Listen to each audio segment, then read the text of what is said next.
discussion. Africa, you remember, is only 4% of GDP, the size of France. Yeah. Africa, so where's Kenya in that spec? We're nothing. So we should be thinking, where are we not in that discussion? So how are we going to be in that discussion? How do we grow Kenya to be on the table? Yeah. South Africa is on the table. We are not.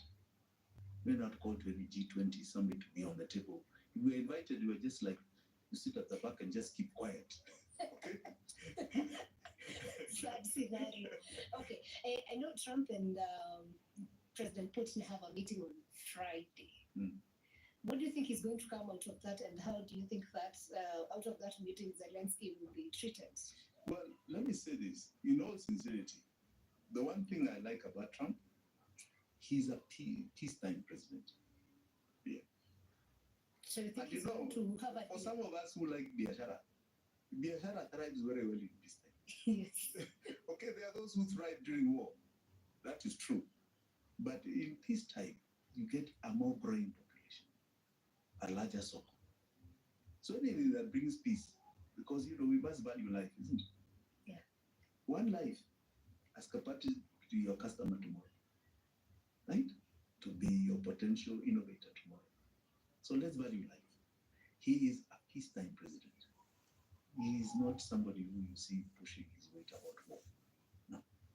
Okay. But any intervention he's tried to do is about peace. And I like that. I definitely like that. Great. Okay, I'll ask you one final question of your closing remarks to people who are watching. But before that, my social media team will kill me if I don't ask you just quick fire questions. Very simple. Straight up. What's your most expensive watch? No, you can't ask me that. It's a watch. It's know, not anything else. You know, I learned in my culture. Yeah. As a tribesman, and I know it is in every culture in Kenya. You know, a long time ago, they used to say if you count how many goats you have in your pen, you are cursing yourself. That's why somebody will say, oh, you look like you have 50 goats. You said, well, I think they are 10. I don't know. I don't count. Maybe Wamezana sijui. No, Julie. Okay. So Let's pass that. Okay. Your best car model. Car model. That's interesting. I wish I was a big fan of cars. I'm not. But my best car model, probably a Bentley. Bentley. Yeah. Okay. The football team that you support is Chelsea. Whoa. Okay, I see that. That's very interesting. Your best and world leader that you admire and why? Best world leader. Yeah, that you admire. Living over time or living today? Yes. Currently, I have difficulty with that. I must be honest. I have great difficulty with that. Let me say, let me hold that for another time. Because I have not yet to see a leader that is really, Trump is trying, but a leader that is understanding the times we're in, the technological growth of the world, yeah, the value of life, the difficult times culturally, religious, that is fully capitalizing on it and helping usher the world into this new era. I have yet to see it. Okay. Are you a lot of the playground are bullies, you know, like I have more guns than you, so I'll shoot. I mean, these are like a lot of school games. Yeah. Right? I have more money than you, I'll deal with you. Rather than a consensus of how to shift the world, 8+ billion people, into a direction, and yet there's so much information. There's never been so much information in the world as is now. Yeah. Right? And nobody is capitalizing on it. We are still too small. But Africa, I believe, Africa as a continent will be the one that turns it. I've yet to, I cannot. Okay. I cannot. Best F1 team? You're hitting me there. Say it. No driver team. I was a big fan of Mercedes. Now you've moved. Steam red. Now I just watch. Now I just watch. and cross my fingers. Okay. Yeah. Best food that you And, enjoy? and I'll tell you why. You know, I never used to enjoy F1. I used to wonder what is this elitist sport everybody watches. Until I had the privilege of going to one. Wow. And I got to understand, invited by a team, and I got to understand what happens in the back room. How many engineers? Yeah. What it takes, you know? But like particular team had something like $50 million they were putting towards just the staff, the engineering staff, the PhDs, all this, just to bring down the car by 1 millisecond of speed. You know? So when you understand, you know, that the thrill of this and what this does and what it has created, yeah, out of this, how much scientific knowledge has gone out to the world to help us in other aspects of our lives. It's just phenomenal. That's when I got to appreciate it. Oh. Before I used to see it as a very elitist sport. Okay. Yeah. Best food that you enjoy? Best food. I used to be a great lover of fish. I loved my salmon until I was told by my nutritionist not too long ago the mercury content of these things just cut off. So fish, I can say. Okay. So you're still enjoying your fish? No, I'm now having to try and look for something else. Very interesting. This one was very particular. Ask him if he's ever boarded a matatu. It's not my, that was actually a question from the team. It's a yes or no. I can see Willis laughing. No, I haven't. You haven't? No. Someone from the team offered to take you on one. Anytime. Anytime. Okay, you got it, Kanyama. He asked the question. Anytime. Yes, and I think those were the questions I was given. I don't know if there's another one. Let me just confirm if in case I missed one. Okay, clearly there's not. I don't think there's anything I missed. So, oh yes, this was my question. How many bunkers does your house have?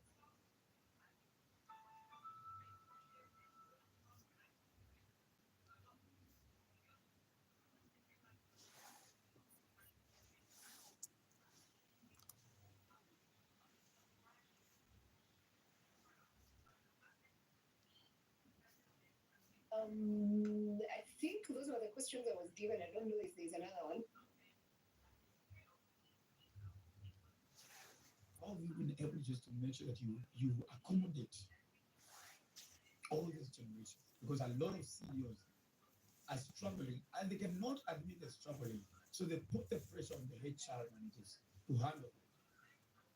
I think for me, I look at life as a result of outcome of conflict. So whether you're Gen Z and you went to Naivasha and you wrote that letter, it's just a lot of time to mistake. Sometimes men are in a very bad relationship. It's not always the other way around. Sometimes the man is in a very bad relationship, but he can't move out because of the social. Because they are sharing rent, they are sharing bill, and you should not share. I think I've never been separated. Just people always ask me how do I look at it. It's the information you have in your head. And I'm always looking for ladies. This is always a good opportunity because a lady, the fact that they're beautiful, the next came through that door, you will not chase them and say, how can I help you? Then the next thing should be what comes out of their mouth. So you don't just make doors you have nothing to tell. So people say, oh, how do I network? But you have nothing to tell. What do you want to do? Fear and worry suck. Have you ever been frozen or paralyzed by fear? Well, I have. It's an all too common experience. Today, I'm going to show you exactly how to start winning your battle against fear and worry. I'm going to share with you a free resource that can help you in your struggle against fear or worry and to live a life of great confidence where you feel peace. For the last 40 years, Dr. Wayne Vanderklok has been helping people like me apply biblical principles to their lives to help them overcome fear and worry and to live lives of joy, peace,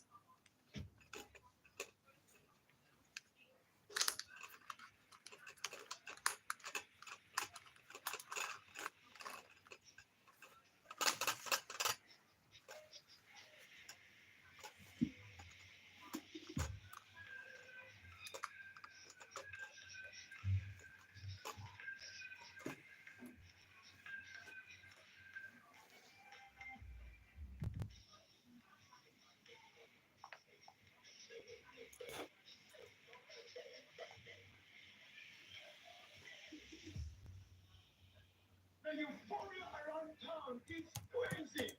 Download Toro and say hello to easy lending.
We are in a race. The race is against time. We have to build cities. We need them, but we have to make them in a different way. We need a wave of innovation, not only for our way of life, but also for the planet. Consequences would be enormous if we lose this battle.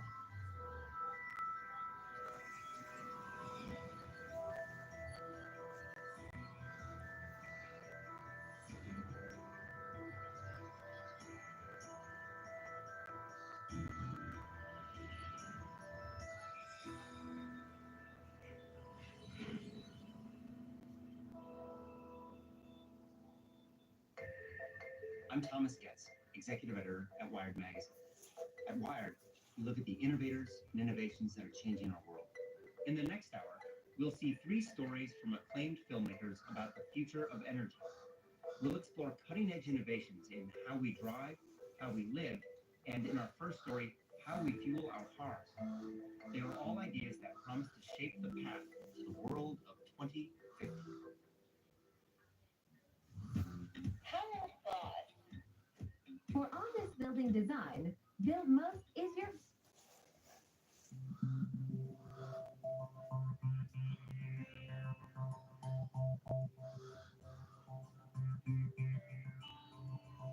The world has right now close to 1 billion cars, and we might double the number of cars on the planet by 2050. So if we double the number of vehicles, we really increase the amount of fuel they consume, and that's going to have a big footprint in terms of our demand for resources to move all those vehicles around. We're pulling up carbon that's been stored underground and burning it in our automobiles and putting all that carbon dioxide into the atmosphere. If we don't reduce that, we can have changes in the climate that we could never recover from. There's a number of forecasts for what type of transportation economy we could move into. One vision is that we will use more and more liquid fuels. Another one is we'll use more and more electricity. And right now, more of the industrial activity is focused around liquid biofuels. The thing about the fuel is it's really unparalleled on a weight basis how much energy is in a gallon of fuel. And even if batteries develop as some of the advocates hope they develop, we're not going to see batteries running large trucks, and we're certainly not going to see an electrified air fleet. We're going to need transportation fuels for those that will directly replace the petroleum-based fuels that we're using today. This has kicked off people looking at a whole range of other alternatives to petroleum in your tank.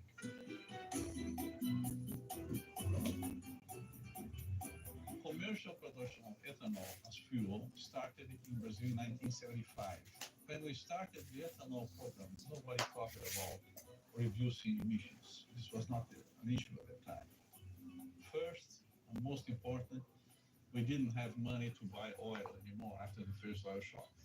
We were importers of oil. And today, more than 50% of all cars use ethanol instead of gasoline. Brazil made a very conscious choice to try to find a way to reduce their fossil fuel dependence, and they didn't have to look very far because Brazil's climate is ideal for growing sugarcane. When you have sugarcane plantation, you have only two things to make: sugar and ethanol. My family has been in sugarcane business since 1955.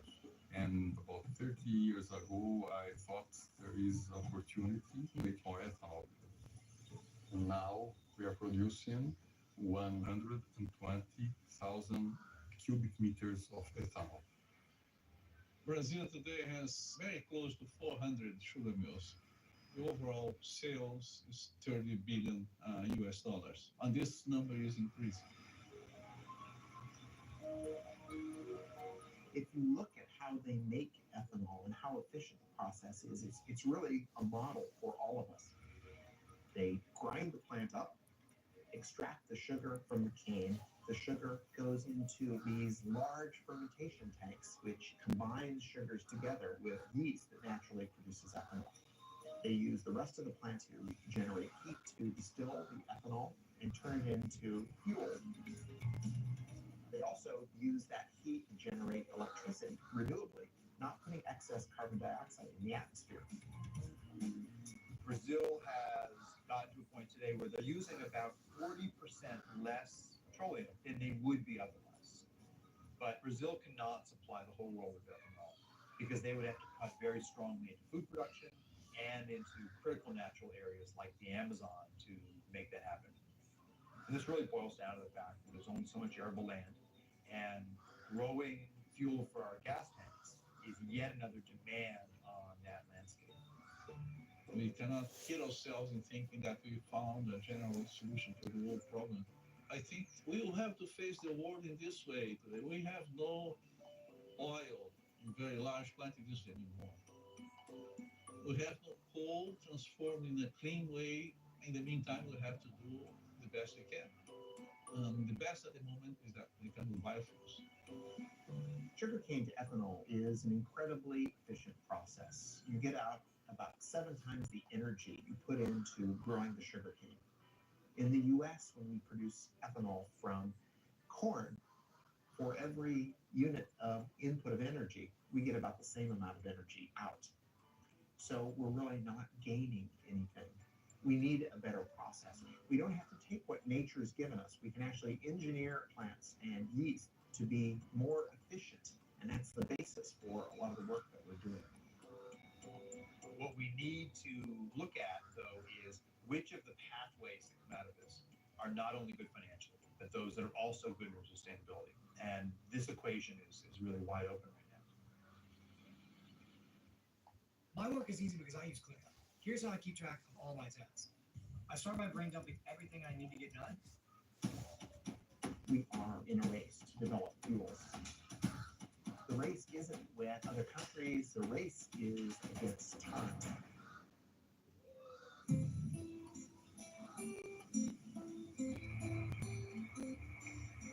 To meet the immediate and future demands, we made the energy solution spring from the ground.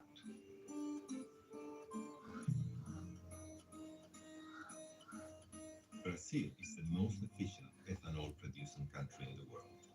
Sugarcane alcohol from Brazil can reduce the total carbon footprint by up to 70% compared with the gasoline.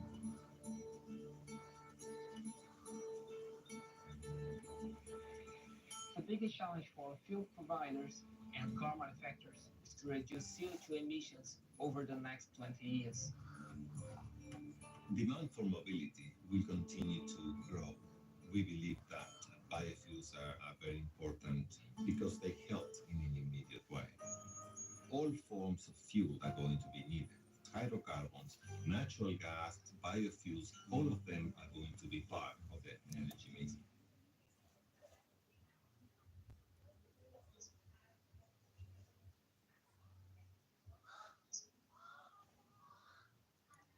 For the future of transportation.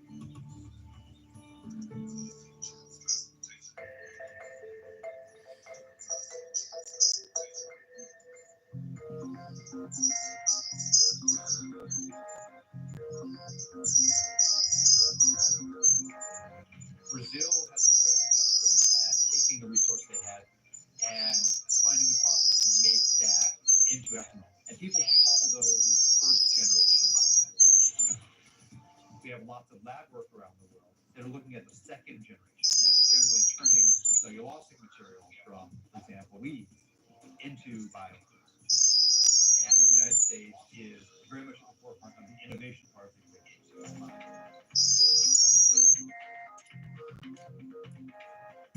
For centuries, we've been using yeast to consume glucose and produce wine and beer. We're trying to do something very similar, only we're engineering the yeast to consume that glucose and turn it into fuels, drugs, chemicals. We call this synthetic biology. And when I started in this area, many of my colleagues said, "Oh, Jay, this is great work, but where's the application? What are you going to do with these tools? Who cares?" Malaria is an enormous problem. In any 1 year, 1 million or so people die of the disease, and most of them are children under the age of 5. So we thought this was a great opportunity to engineer yeast to produce an anti-malaria called artemisinin. This drug is derived from France right now. It's too expensive for people in the developing world. So my laboratory engineers yeast to produce small quantities of artemisinin. Now that process is being scaled up and we'll have this drug on the market shortly, but at a substantially reduced cost. It turns out that anti-malarial drug is a hydrocarbon, and it's very similar. We thought, gosh, we turn our attention now to fuels. We could make a few changes in that microbe to turn it into a fuel producing microbe. If we imagine that glucose is going to be our new petroleum, we need a source for that glucose. So the crops that we're looking at are crops like switchgrass, which is a native grass that grows without a lot of water and on marginal lands. We can turn it into energy for them. The challenge, though, is that unlike sugarcane, it's very difficult to get the sugar out of that biomass. So we use what we call a treatment process to extract the glucose from the plant, and then we feed that glucose to a yeast that we've engineered to produce hydrocarbons. And that yeast takes in the sugar and it changes its composition and gives us this high energy molecule. They float to the top, you skim them off, you put them in your tank.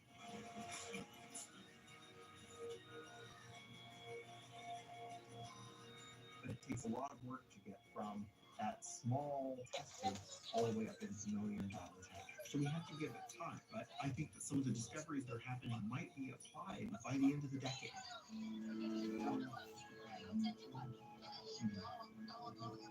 In terms of a sustainable equation for the planet, the role of biofuels is quite tricky.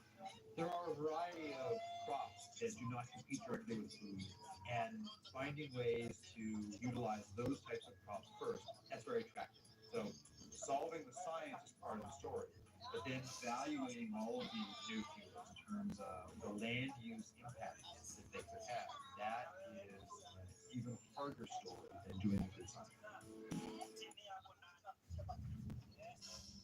This game, you're not ready for it. Imagine that you could have one process that could take in sunlight and carbon dioxide and turn it into fuel. And imagine if that didn't involve growing anything at all. The synthetic biologists are trying to take plants and make them do things that they wouldn't normally do. On the other hand, materials chemists like myself want to do artificial photosynthesis to improve on the process that nature does in real photosynthesis.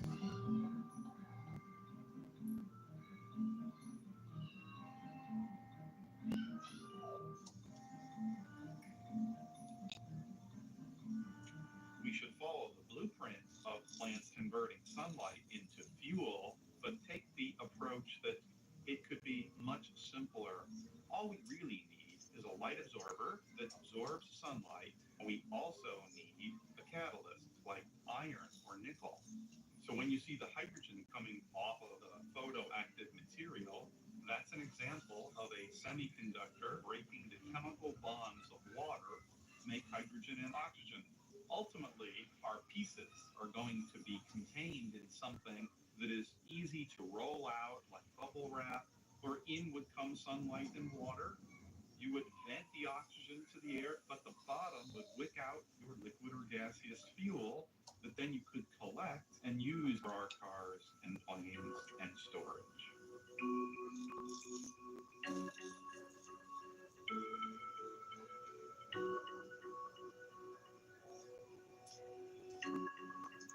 Our goal is within 2 years to have the first artificial photosynthesis solar fuel generator that we can hold in our hands. And then get to scale beyond that time. We're certainly not good at predicting the future, but to me, electric vehicles look like a sustainable option. We've heard proposals about things that Mark mentioned as nuclear power planes, and even some proposals to move freight around with light and air vehicles.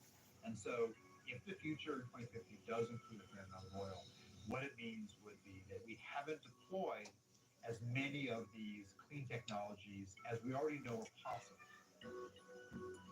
If you think about how long it's taken for us to build up the petroleum industry, we can't hope to reverse that overnight. It's huge change in our infrastructure. Yes, we should have been working on it 30 years ago.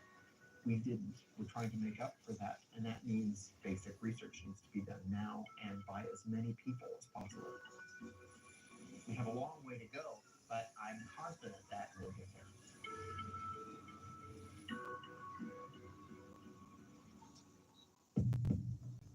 In the future, 3D maps are going to help people get places more efficiently.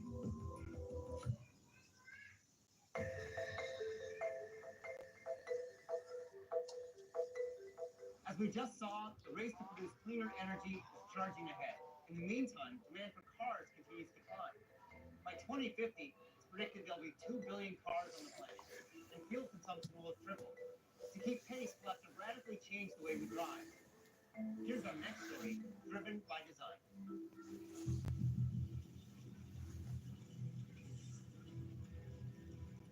The automobile came around. In many ways, it was the future. We thought of it as one of the more positive changes that had happened to society. Suddenly, our ability to get a job changed. We can live farther away with bigger plots of land, with better quality of living. It all looked quite good. But there are limitations to swearing by the car. If it gets congested, your quality of life drops immediately. To spend so long in the car, it's very inefficient use of fuel consumption. Things stop making sense all of a sudden. It doesn't bring you closer to where you want to get. It actually sometimes brings you farther.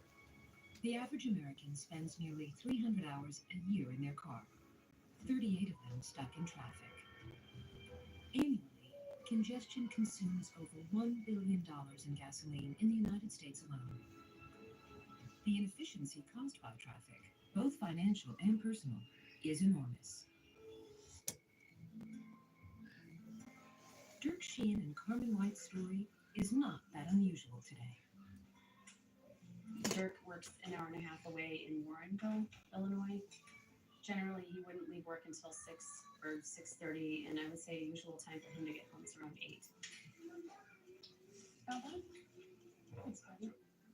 Usually when I wake up, I'm the only one up.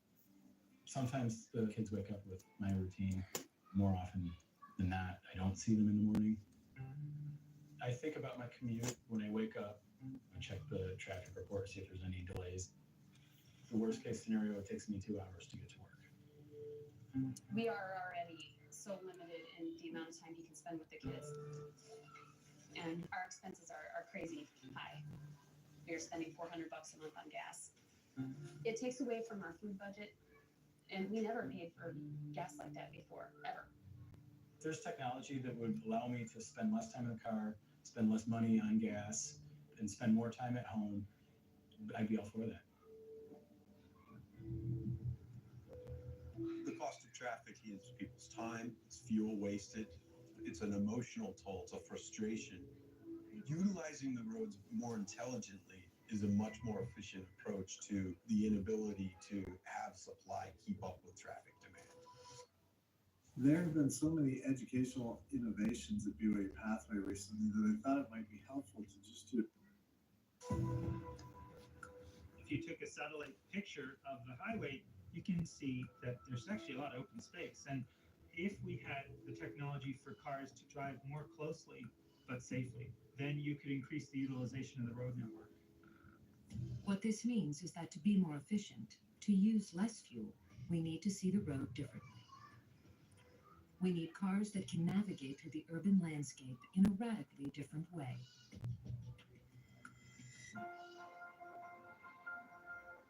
Maps in the future are going to be able to help people get places either more safely or more efficiently. Today just helps you get from point A to point B.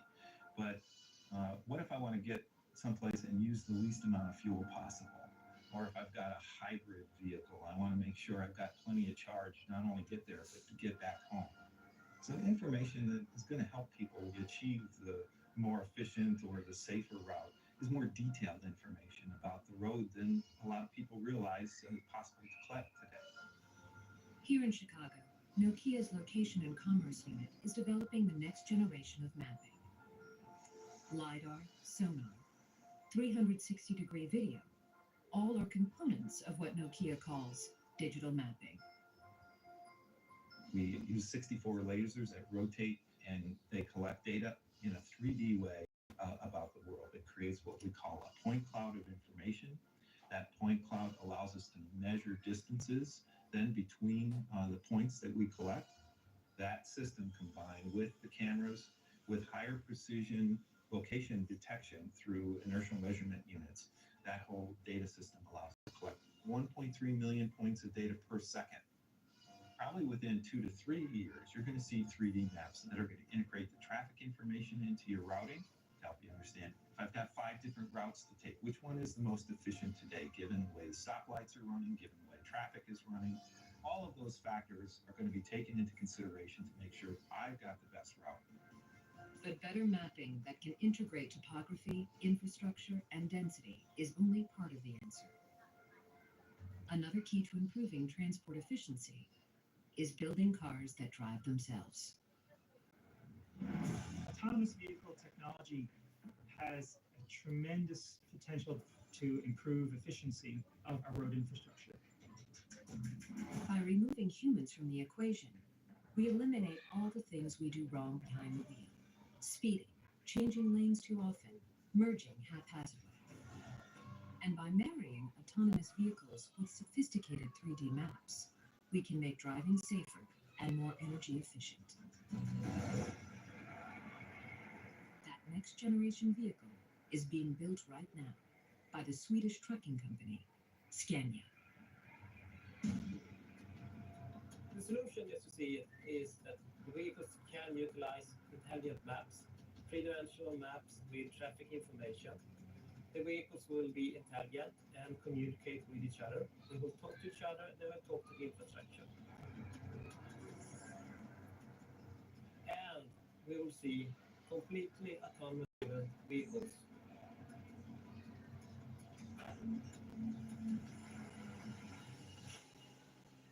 The goal was to have multiple robots and see if they could go 60 miles fully autonomously.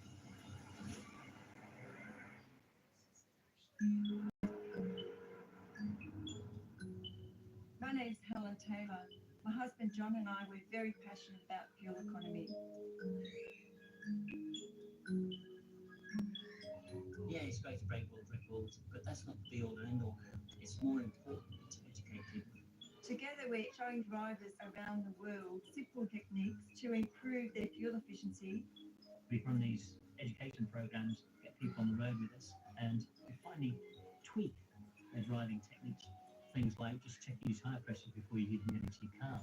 For every 1 PSI your tyres are inflated, you're wasting 3% of your fuel efficiency. And the difference between 65 and 75 miles per hour, there's a saving of 23%. when you talk to the general public, they're very surprised that an energy company like Shell is trying to educate people how to save money, how to reduce CO2 emissions. And here we have Shell sending us around the world to do that. You always hope when you're on this planet that you can make a real difference in people's lives. When you get emails from people saying, I've saved this amount of money this year, now I can put food on the table, then you know you are really making a difference.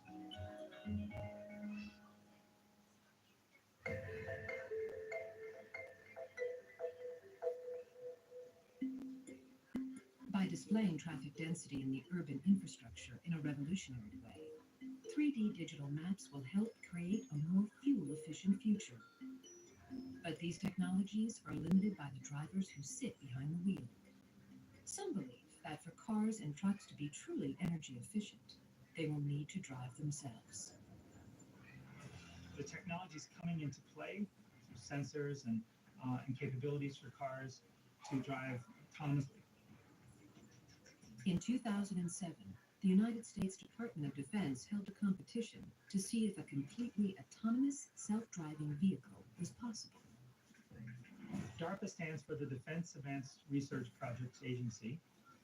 They held a competition to develop self-driving robots that could drive themselves in traffic.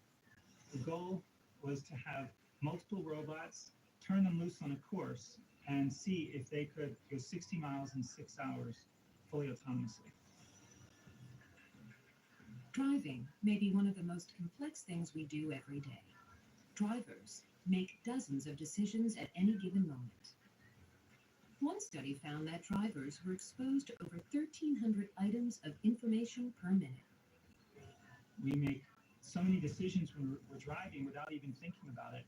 So in creating our vehicle, a great component of the enterprise was developing software to handle lots of sensors, feeding lots of data, and generating a bunch of potential paths that the vehicle might follow. And even though the robot doesn't have the ability to predict the future, by using this fast random path generation, the robot could anticipate a potential accident and choose a path to avoid it, because it's always thinking about what things could the car do next. No one expects millions of cars driving themselves anytime soon. But there is a place where self-navigating technologies are being optimized to create the vehicle of the future. We are on the Scania test track outside Stockholm, where we have basically, it looks like in highway, but it's a separate test track where we conduct our own experiments. Scania, the Swedish trucking company, has recently begun testing its next generation of long-haul truck, utilizing radar, sonar, and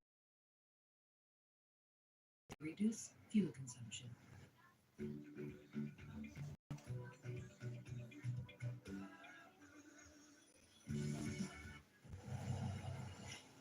We have this example with platooning, where we make use of the reduction in air resistance or air drag that you get from driving close to each other with heavy-duty vehicles. And in order to control this, you need to know where the other vehicles are, where their position, their velocity, their actions in the near future. And to be very close to the vehicle ahead of you requires that you have very accurate control. If you look at robotics broadly, there's a wonderful set of research on people looking at schooling a fish and trying to develop the ability for robots to work together like that. So there are wonderful examples from nature of how cooperation can lead to more efficient resource utilization. You can see it when people are competing in Tour de France. They platoon to reduce air drag. They are not bicycling behind each other that close because it's fun or because they are racing. It is because they are reducing air drag, sitting behind the man who's leading. A truck traveling 55 miles per hour expends half its energy just to move the air around it. At 65 miles per hour, that number jumps to almost 2/3. Even if platooning can reduce the energy used by 10%, the savings would be substantial. If a vehicle in front of another vehicle wants to brake, it immediately sends out the brake message to the other vehicles. So they actually brake at the same time. The way we do this is we have an automated system. So now, for instance, if I take my feet off the acceleration pedal and turn the system on, the velocity is automatically governed by getting information from the vehicle ahead through its wireless system. We want these vehicles to maintain a short relative distance. So through this system, we can reduce the fuel consumption by utilizing the air drag reduction by 10%.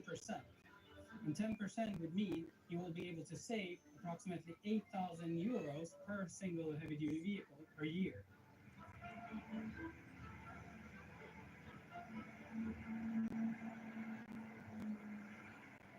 It may be some time before autonomous vehicles make up the majority of cars on America's highways. Nevertheless, some of these technologies are already making their way into our lives. Now, this polar baby wants to sleep. Do you get to pick up books every day, or is it just something you do? I get to pick out books sometimes. Okay. When we look toward the future, the systems will absolutely make it safer and more efficient and less costly for you, and also make your life easier because you're spending less time on the roads.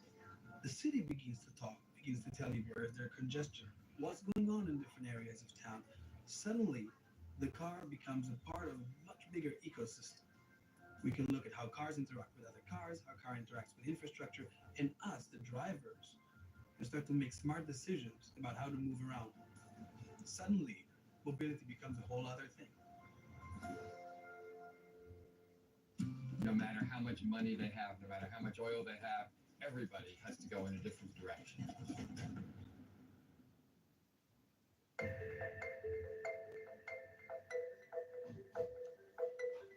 We've seen that changing the way we drive can improve transportation efficiencies. But what if we change the way we build and live in our cities? That's the subject of our next story, Searching for Utopia.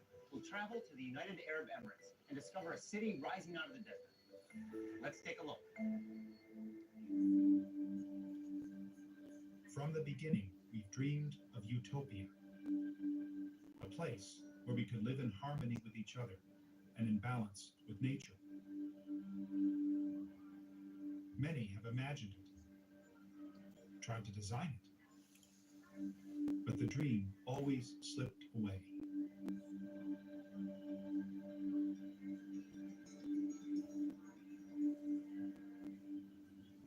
Then I heard they were building a new city called Masdar, near Abu Dhabi, in the Arabian desert. It sounded like an unlikely place for utopia, and I wanted to see it.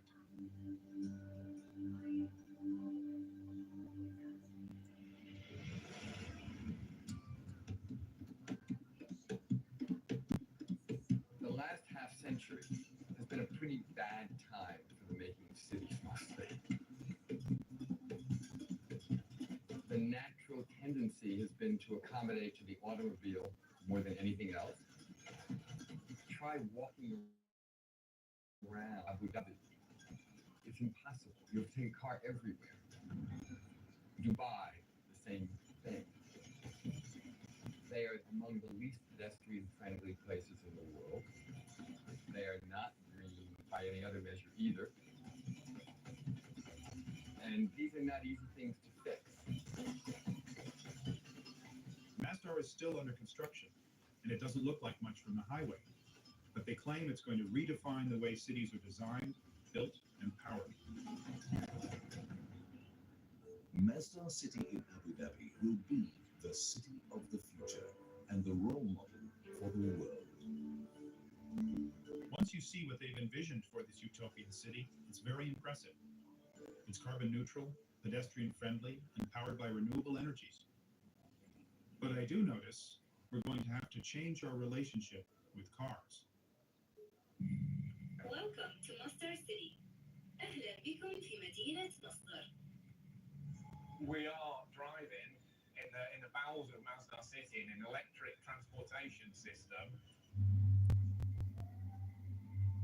Slightly unnerving to see this for the first time. Where are we going? The first big move the architects at Foster and Partners made was to put all transportation underneath the city, leaving the streets of Masdar totally free of cars. The place reminded me of a medieval city, and actually, Many design elements are adapted from ancient Arabic towns and villages. It's all about looking back into history to move forward. There's some very, very simple ideas that have a huge impact. This is a pedestrian zone, there's no cars here. This has enabled us to push our streets together to take the advantage of shade, channel the cooling breezes through. The whole scale here is based on the human being, it's not based on the motor car. As soon as you lift up the pedestrian plane by 7 meters, you've suddenly captured this breeze. What you can see here in the balcony is we've got a modern interpretation of an ancient Arabic screen. What we must avoid is direct sunlight hitting any piece of glass. As soon as the sun hits the glass, the heat's transferred into the building and we have to use more energy to cool it down. Can this really make all that much of a difference? Yeah, absolutely. For example, downtown Abu Dhabi, 60-meter wide streets, black asphalt, mirrored, reflective buildings, no relief from the sun. On a day in September, the air temperature in both places was 39 degrees. In Abu Dhabi, the temperature measured at the asphalt was 57 degrees. In Masdar, the temperature measured on the ground is 33 degrees. So we've actually lowered the air temperature. We're trying to do as much as possible with as little as possible. These simple design moves cut air conditioning needs by 60%. But this place is also technically very sophisticated. The roof panels not only provide shade, they also generate electricity. And the walls themselves are made of glass reinforced concrete, literally sand taken from the desert. Everything here is geared towards maximizing energy efficiency. Masdar does represent a whole different value system. It represents an acknowledgement that eventually everybody has to go in a different kind of direction, no matter how much money they have, no matter how much oil they have, no matter anything else. All of the cities here in this part of the world have come out of nowhere. There was nothing here not so long ago, except small settlements in the desert. And then all this oil and all this money, and suddenly, wham, these cities started popping up. But they sprung up in a false love of a Western model that was already out of date. The model of the late 20th century automobile-based, energy-hogging city.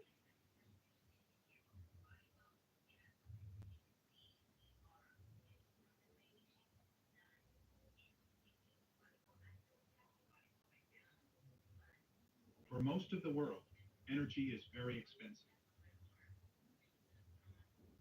But the United Arab Emirates is sitting on 10% of the world's oil. And energy is cheap. So cheap, you can run a ski slope in a shopping mall and build the world's tallest skyscraper. But even here, cheap energy won't last forever, and the people behind Masdar are determined to find alternatives.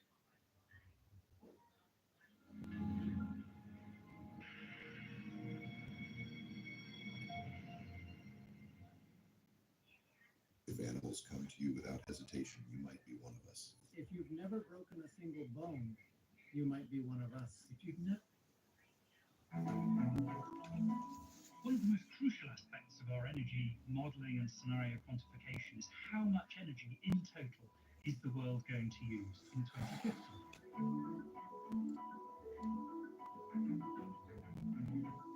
The scenarios team is a bunch of people with rich imagination, I would say. We have political scientists, economists, geopolitical experts. Really, we try to simplify the complexity all around us. We, in the scenarios team, are currently putting a lot of attention into cities and city development.